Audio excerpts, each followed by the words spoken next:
Bom dia, povo abençoado de Jesus. Vamos para mais um estudo, então, né? Gênesis capítulo 27 ao capítulo 29. O capítulo começa que Isaac já tendo envelhecido e já não podendo enxergar direito, né? Quem lê aí acha que Isaac vai morrer brevemente.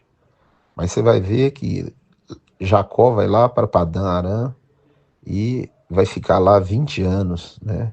E Isaac ainda vai estar vivo. É interessante a Bíblia, né? Quando a gente entende. Ele vai voltar, né? Depois ainda vai ver Isaac, Isaac ainda vai viver e ele vai sepultar Isaac. Olha que coisa, né? Bem interessante isso, né? Então, os olhos dele diz que já estava fraco, né? Já não enxergava direito mais, mas ele não vai morrer imediatamente, não. Agora ele chama Esaú e pede a Esaú para fazer uma caça, para que ele abençoe Esaú antes de Esaú ou antes dele morrer, né? E só que Rebeca escuta essa conversa. E Esaú sai para caçar e ela avisa Jacó, fala, ó, você vai fazer isso, vai colocar pelo de cabrito na mão, no pescoço, e nós vamos matar aqui um cabrito e vamos servir para o seu pai para ele poder te abençoar no lugar do outro, né? Lembrando, a gente fala, Jacó passou a perna no irmão, não, o irmão vendeu. O irmão vendeu a primogenitura, então ele é o direito da bênção, o outro menosprezou a bênção, né? A Bíblia não fala se Isaac sabia ou não, né? Eu acho, né? Isso é minha opinião, tá? Que Isaac fez de bobo aí. Nenhum cego ia cair nesse conto furado de Jacó. A pessoa cega, ela tem uma sensibilidade fora do comum, do olfato, do tato, né?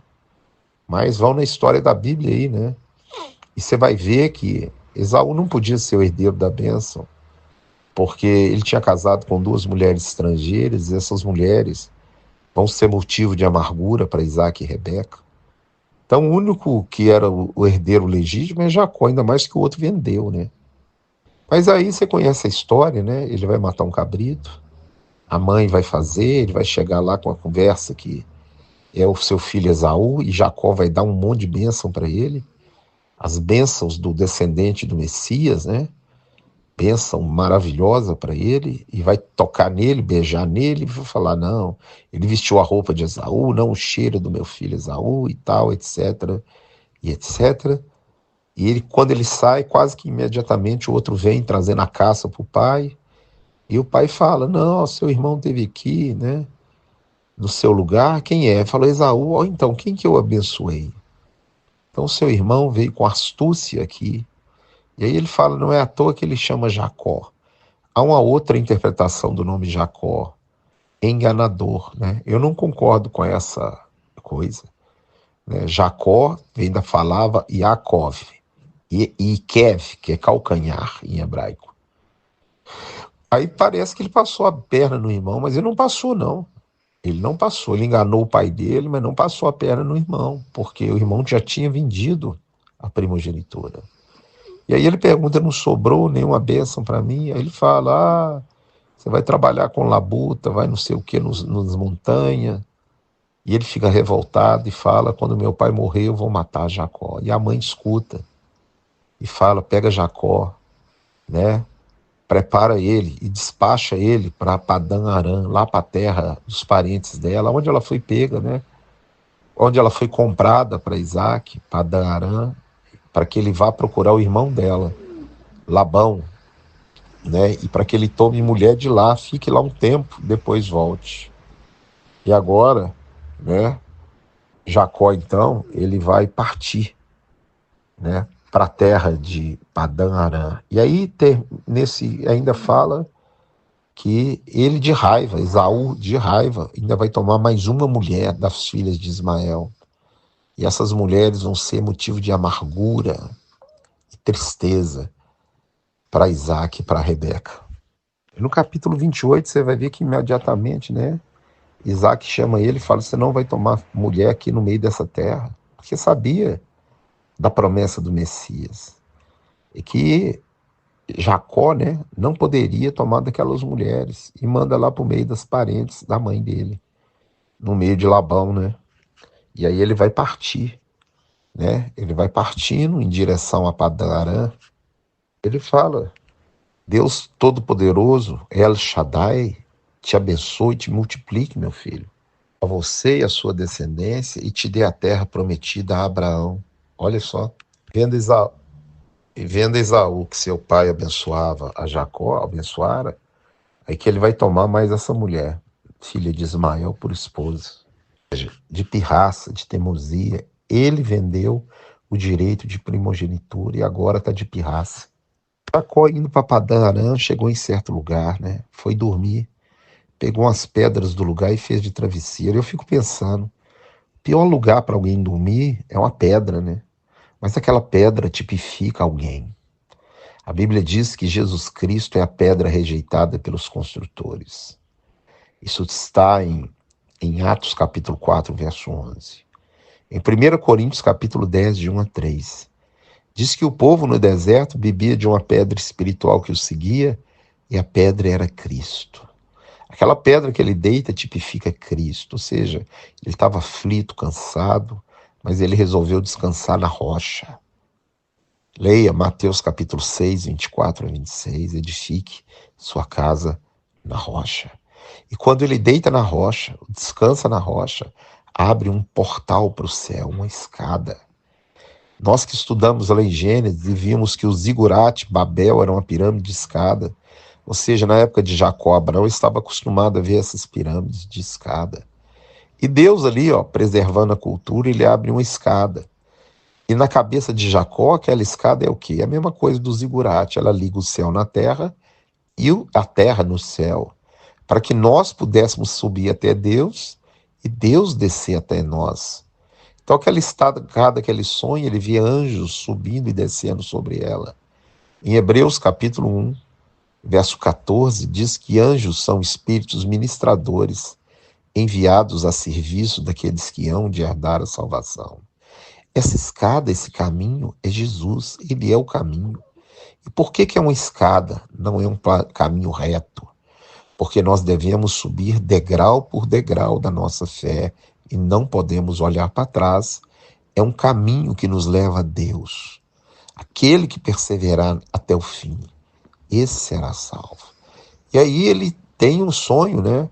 E fala, esse lugar aqui é a porta do céu, é a casa de Deus. Quão temível é esse lugar. E ele vai erigir uma coluna e deitar azeite. Quando você é a coluna e o azeite, é Cristo. O azeite é ungido, é aquele que tem o Espírito. E ele fala, muda o lugar do nome daquela cidade que era Luz para Betel. A palavra Betel, Beit Casa, El Deus. Ou seja, ali é um portal que liga a terra no céu e o céu na terra. Então, é a casa de Deus, é a porta, presta atenção, dos céus. As pirâmides de Babel eram a porta para o inferno, para os demônios. Mas essa é a porta do céu. E aí Jacó faz um voto. Você vai descobrir agora por que os judeus levam o dízimo no templo, né? O templo é a casa de Deus. E ele faz um voto. Se o Senhor for comigo, eu lhe pedir duas coisas. Três coisas. Me dê segurança, comida e roupa. Então o Senhor será o meu Deus. E tudo quanto eu ganhar, certamente eu te darei o dízimo. Se eu me trouxer de volta para essa terra, me dê comida e roupa. Esse voto, ele influencia todo o costume hoje da igreja de levar o dízimo na casa, né? Agora, o que os crentes não sabem é que a promessa de Deus para quem devolve o dízimo é comida e roupa. E a gente vai ver isso aonde? Mateus capítulo 6, Jesus mandando você olhar os pássaros e os lírios. Vai falar que Deus dá para os pássaros comida e vai dar para você. E nunca nem Salomão vestiu como lírio, significa que também você não vai ficar sem vestimenta. Os 40 anos no deserto, Deus deu para aquele povo comida, roupa. As roupas não envelheceram, guiou eles, né? Guardou eles. Em 1 Coríntios capítulo 6, verso 6. A Bíblia diz, o apóstolo Paulo diz que se você tiver comida e roupa, você é próspero. Então, esses pastores que inventam campanhas de Jeová Jireh são mentirosos, ladrões, bandidos. O nome Jeová Jirê nem existe, é Jeová Irê. É o Deus que vê e provê a sua necessidade. O dízimo não é para você fazer negócio com Deus. O dízimo é de Deus. Então ele falou, eu vou dar. Lembrando que Abraão lá atrás deu o dízimo. Ah, pastor, se eu não der dízimo eu vou para o inferno? Primeira coisa que você tem que saber é que você não tem nada. Nu você veio, nu você vai voltar. O dízimo é para sustentar a igreja, sustentar pobre, viúva, necessitado. É o dinheiro de Deus para ajudar pessoas, missionários, reino dele. Não é para enriquecer pastor e fazer igreja de faraó preta cheia de luz. Isso é uma mentira, uma balbúrdia, o que fazem com aquilo que é de Deus.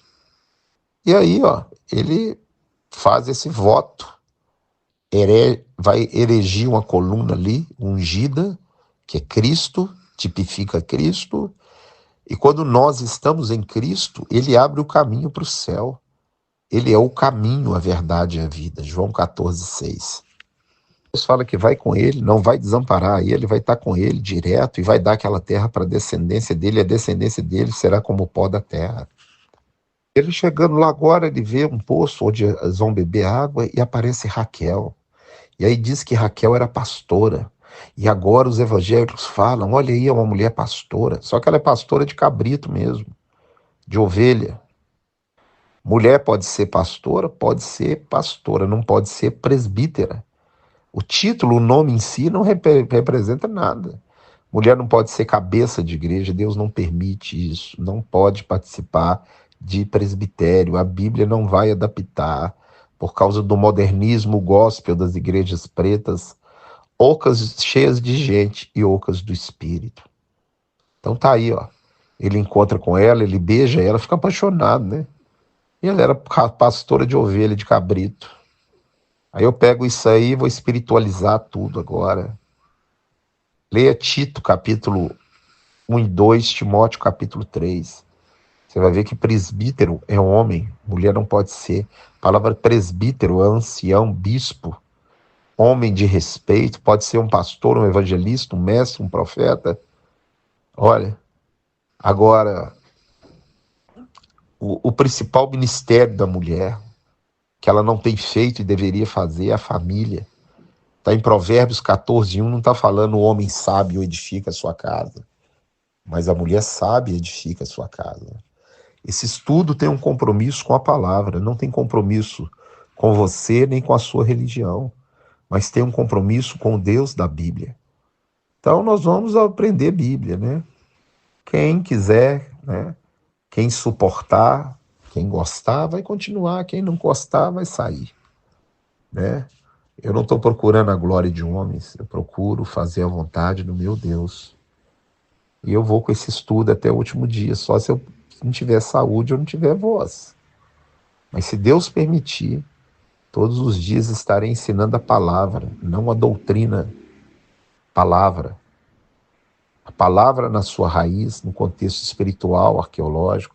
Lógico que é uma palavra para você ter um norte, ainda não está na profundeza da palavra, mas está pelo menos um norte para você poder acompanhar as escrituras e ter o temor santo de Deus no seu coração, conhecer as profecias, se apegar e aguardar a vinda do Senhor em santidade, e que você seja praticante dessa palavra e não simplesmente ouvinte, enganando você mesmo. Leia Tiago 1:22. Sejais, pois, praticantes da palavra e não simplesmente ouvintes, enganando a vós mesmos. Agora ele vai lá morar com Labão, né? E fica lá um mês. E Labão convida para ficar junto com ele. E Labão tinha duas filhas, Lia e Raquel. E ele é apaixonado com Raquel. Ele faz uma oferta para Labão que trabalharia 7 anos por Raquel. E a Bíblia diz que aqueles 7 anos passaram para ele como se fossem dias. Tanto que ele amava ela. E na noite de núpcias, Labão vai passar a perna nele, né? Vai enganar ele e vai dar a outra, Lia, no lugar de Raquel. E quando ele levanta de manhã, ele fala, o que você fez, né?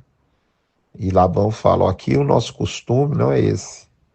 A mais velha é dada primeiro. Agora você trabalha para mim mais 7 anos, que eu já te dou a outra. Daqui a uma semana, né? Daqui a 10 dias, eu te dou a outra. E aí passa aquele tempo, ele pega também Raquel e vai trabalhar mais 7 anos por ela. Ou seja, ó, passaram-se 14 anos. Isaac lá está vivo ainda, tá? 14 anos ele trabalha pelas duas mulheres. Não é 10 dias, não, é a semana. Decorrido uma semana, ele pega a Raquel. Para ver no Deus que Lia era desprezada, ele fechou a madre de Raquel e abriu a da Lia, ela começou a ter um monte de filho. E vai dando o nome dos filhos de acordo com a situação que ela passa, né? E cada filho, cada nome tem um significado. Termina com um nome muito importante, Judá. Presta atenção em Judá, né? Porque Jesus é o leão da tribo de Judá e fala assim: outra vez louvarei ao Senhor. Judá significa outra vez louvarei, ou louvor, né? Eu vou louvar ao Senhor. Judá, Yehudá em hebraico. E termina esse estudo, né? Falando desse filho Judá. Presta atenção em Judá. Ó, Davi é de Judá, Jesus é de Judá. Presta atenção, porque lá na frente você vai saber o porquê. Muitos cristãos cantam, ele é o leão da tribo de Judá e não sabem por quê. Lá em Apocalipse está escrito, o leão da tribo de Judá, a raiz de Davi venceu. Raiz é descendência. Davi é de Belém da Judéia, judeu. E Jesus é judeu. Que Deus te abençoe e te guarde, te dê um dia abençoado, te livre de todo mal, persevere, fique firme, ore em nome de Jesus.